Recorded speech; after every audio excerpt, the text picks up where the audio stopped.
Hello class 10। तो इस video में हम लोग डिस्कस करने वाले हैं क्लास 10 इकोनॉमिक्स के चैप्टर 1 को।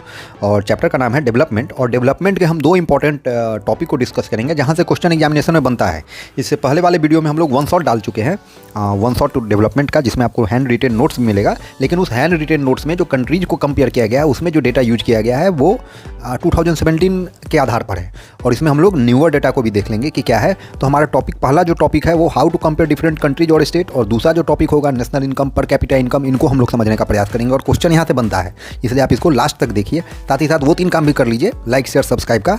तो हमारा टॉपिक क्या है? पहला टॉपिक है how to compare different countries और स्टेट्स। दो भिन्न भिन्न राज्यों को या देशों के बीच आप तुलना कैसे कर सकते हैं। तुलना मतलब आर्थिक आधार पर कि डेवलप है नहीं है उस चीज़ को। तो वही कह रहा है कि यूजुअली हम लोग क्या करते हैं, वन या वन से ज़्यादा इंपॉर्टेंट कैरेक्टरिस्टिक्स को यूज करते हैं। क्या चीज़ करने के लिए? तुलना करने के लिए, दो देश, दो राज्य या दो व्यक्ति के बीच में। अब एक या एक से ज़्यादा क्या फैक्टर है जो आप यूज करते हैं कंपेयर करने के लिए, क्योंकि कोई डेवलप है या नहीं है। तो पहला तो इम्पॉर्टेंट, मोस्ट इंपॉर्टेंट फैक्टर क्या है? वो इनकम है। तो इनकम तो है ही, इनकम के आधार पर आप कंपेयर कर सकते हैं। लेकिन अब हॉलिस्टिक अप्रोच रखिएगा तो आप क्या करते हैं, इनकम के अलावा भी अदर फैक्टर्स इंक्लूड करते हैं, जैसे इन्फेंट मोर्टेलिटी रेट हो गया, नेट अटेंडेंस रेशियो हो गया, लिटरेसी रेट हो गया। इन सारे चीज़ों को आप कंसीडर करते हैं। नोट्स के दौरान हम लोग पढ़े थे कि दो प्रकार का सारा कंपोनेंट को हम लोग दो कैटेगरी में कैटेगराइज करते हैं, एक मटेरियल और एक नॉन मटेरियल हो गया। तो उसी तरह से आप देख सकते हैं कि केवल इनकम ही एक आधार नहीं है। इनकम से हम लोग कर सकते हैं लेकिन एग्जैक्ट फिगर आपको नहीं आएगा। तो इनकम के अलावा आपको अदर फैक्टर्स भी लेना है, वो हम लोग सेकंड टॉपिक में देखेंगे। तो कह रहा है for comparing countries their income is considered to be one of the most important attributes. तो इनकम जो है बहुत ही महत्वपूर्ण है दो देशों के बीच में तुलना करने के लिए। अब यहाँ पर इसी चीज़ को हम लोग समझेंगे। कह रहा है what is the income of a country. किसी भी देश का इनकम क्या है? तो हम लोग कह सकते हैं the income of the country is the income of all the residents of the country. जितने भी लोग रह रहे हैं, जितने भी नागरिक रह रहे हैं, उनका सारा का जो इनकम है वही तो इनकम ऑफ कंट्री है। This gives us the total income of the country. इससे हमको पता चलता है कि टोटल इनकम क्या है कंट्री का। हाउएवर, हालांकि कंपैरिजन करने के लिए ये क्वेश्चन आता है बाबू, इसलिए ध्यान से देखो। कह रहा है कि फॉर कंपैरिजन, तुलना करने के लिए, बिटवीन कंट्रीज, दो देशों के बीच में, दो से ज़्यादा देशों के बीच में जब आपको तुलना करना हो, टोटल इनकम को हम लोग यूजफुल मेजर नहीं मानते हैं। अब क्यों नहीं मानते हैं, यही क्वेश्चन बनता है। टोटल इनकम को हम लोग यूजफुल मेजर क्यों नहीं मानते हैं दो कंट्रीज के बीच कंपैरिजन करने के लिए? तो इसका रीज़न यही है कि कह रहा है, एनसीईआरटी में दिए हुए है कि since countries have different population. अलग अलग देशों में आपको अलग अलग आबादी देखने को मिलता है। आप श्रीलंका, इंडिया को लीजिए, श्रीलंका का आबादी बहुत कम है, इंडिया का आबादी बहुत ही विकराल है। तो कह रहा है हर कंट्री का पॉपुलेशन डिफरेंट है। Comparing total income will not tell us what an average person is likely to earn. जब आप टोटल इनकम बात करते हैं किसी भी कंट्री का, तो टोटल इनकम से आपको ये पता नहीं चल पाता है कि on an average her individual कितना अर्न कर रहा है। तो ये पता नहीं चल पा रहा है। Are people in one country better off than other is in a different country. अब हर एक व्यक्ति जो एक कंट्री में रह रहा है वो दूसरे से कितना भिन्न है, कितना बेहतर है, ये पता नहीं चलता है। Hence we compare the average income which is the total income of the country divided by its total population. इसलिए हम लोग टोटल इनकम जो होता है किसी भी कंट्री का, उसको कंसिडर न करके किस चीज़ को कंसिडर करते हैं कंपेयर करने में? एवरेज इनकम को हम लोग कंसिडर करते हैं। अब ये एवरेज इनकम किस प्रकार से निकलता है? तो हम लोग क्या करते हैं, डिवाइड करते हैं। किस चीज़ को? तो कह रहा है टोटल इनकम जो कंट्री का होता है उसको ले लेते हैं, मतलब टोटल इनकम डिवाइडेड बाई क्या होगा, total population of that country, by में total population of that country या दैट स्टेट, टोटल पॉपुलेशन। इसी से हमको पता चल जाता है क्या चीज़, एवरेज इनकम। इसी से हमको क्या पता चलता है, एवरेज इनकम। बात समझ रहे हैं? तो यही एवरेज इनकम को हम लोग यूज करेंगे कंपेयर करने के लिए दो कंट्रीज के बीच में, दो स्टेट के बीच में। और इसी एवरेज इनकम को हम लोग पर कैपिटा इनकम भी कहते हैं। इसी एवरेज इनकम को हम लोग पर कैपिटा इनकम भी कहते हैं। तो इस प्रकार से आप कंपेयर कर सकते हैं। तो यहाँ पर क्वेश्चन बनता है काफ़ी इंपॉर्टेंट कि हम लोग नेशनल इनकम को क्यों नहीं कंसिडर करते हैं कंपेरिजन करने के लिए दो इकोनॉमीज के बीच या दो स्टेट के बीच या दो कंट्रीज के बीच। अब कह रहा है in world bank development report brought out by the world bank का जो डेवलपमेंट रिपोर्ट है, जो वर्ल्ड बैंक के द्वारा प्रिपेयर किया जाता है, ठीक है, यहाँ से भी ये क्वेश्चन बनता है, प्रिपेयर किया जाता है। वहाँ पर क्या होता है, this criterion is used in classifying countries. अब इसी क्राइटेरिया का यूज किया जाता है, जो क्राइटेरिया अभी हम लोग पढ़े हैं इस पर कैपिटा इनकम वाला, इसी क्राइटेरिया का यूज किया जाता है कंट्रीज को अलग अलग कैटेगरी में डालने में। तो अलग अलग कैटेगरी क्या बनाता है? तो हम लोग देखते हैं कि कंट्रीज विथ पर capita income of $49,300 per annum, मतलब पर कैपिटा इनकम कितना होना चाहिए, $49,300 में होना चाहिए, रुपीज में नहीं, डॉलर में पर एनम होना चाहिए। ये सारे कंट्री जो 49,300 जहाँ पर कैपिटा इनकम है पर ईयर या इससे ज़्यादा है ना, इन 2019 आर कॉल्ड हाई इनकम और रिच कंट्रीज। इनको हम लोग अमीर कंट्री कहेंगे या हाई इनकम नेशंस कहेंगे, ठीक है, जहाँ का पर कैपिटा इनकम कितना होना चाहिए, $49,300 पर एनम होना चाहिए, ठीक है। तो ये पहला क्राइटेरिया हो गया या पहला क्लासिफिकेशन। दूसरा क्या कह रहा है, दूसरा कह रहा है कि दोज विथ पर कैपिटा इनकम ऑफ $, 2,500 और लेस, मतलब वैसे देश जहाँ पर कैपिटा इनकम $2,500 है या उससे कम है, उनको हम लोग लो इनकम कंट्रीज के कैटेगरी में डालते हैं। तो ये दूसरा कैटेगरी हो गया, पहला रिच कंट्री, दूसरा लो इनकम कैटेगरी।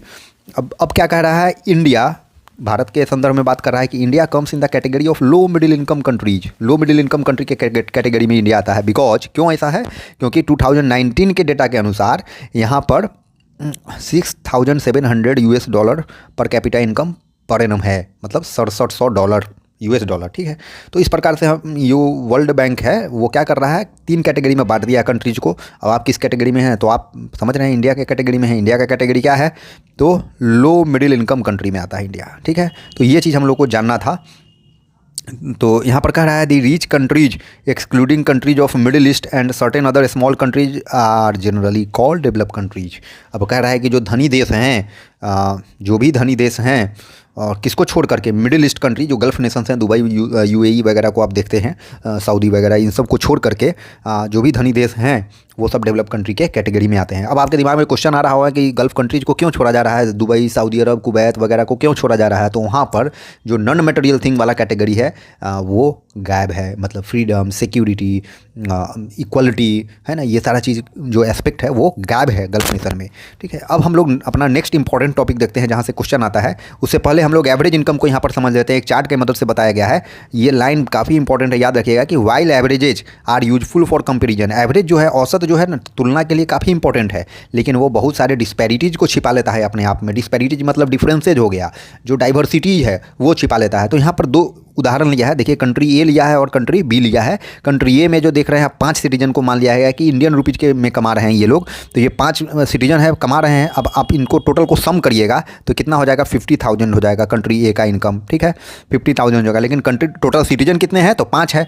तो इसको आप भागा दीजिएगा 5 से, तो क्या हो जाएगा, आपका 10,000 इनकम आ रहा है, ठीक है, 10,000 इनकम आ रहा है।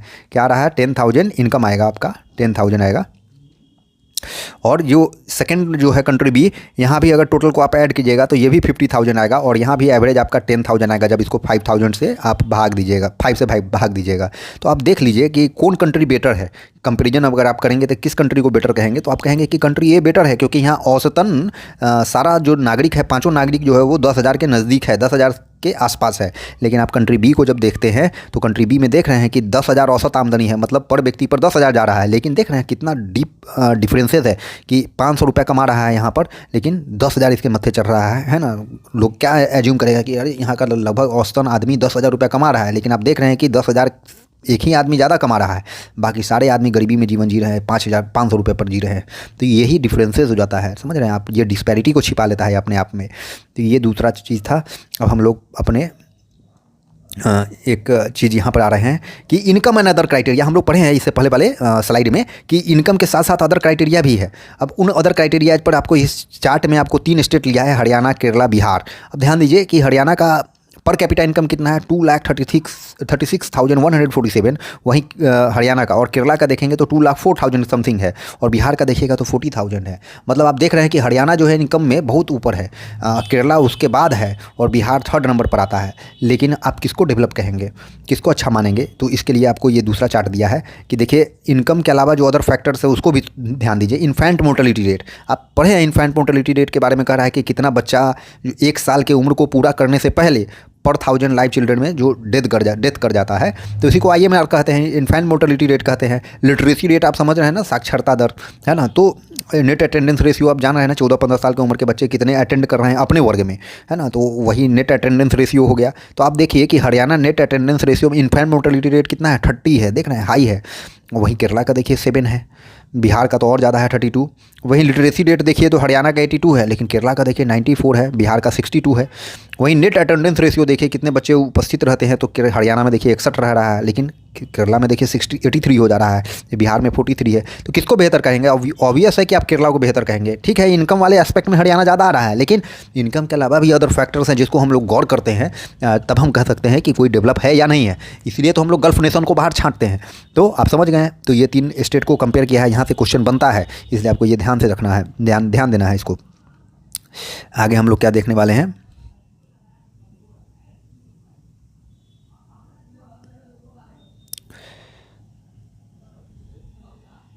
तो यही था हमारा चैप्टर का जो छूटा हुआ पार्ट था, जिसको हम लोग कवर कर चुके हैं इसमें।